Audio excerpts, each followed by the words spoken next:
kita, inner critic yang dibentuk sejak 0 sampai 7 tahun, dan cara bersikap dewasa.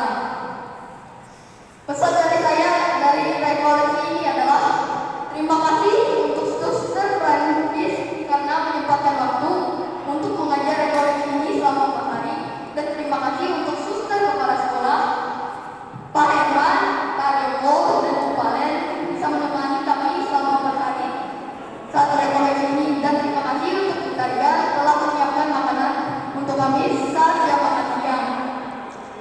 Lalu saya ingin menyampaikan manfaat dari rekoleksi selama 4 hari ini.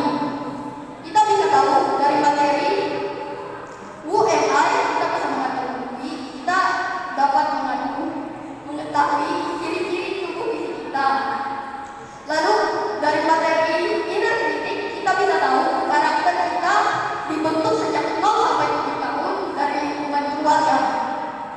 Lalu dari materi hal positif dan negatif itu kita dapat tahu hal baik apa yang dipandang dari kita oleh teman-teman dan hal buruk apa yang dipandang oleh teman-teman.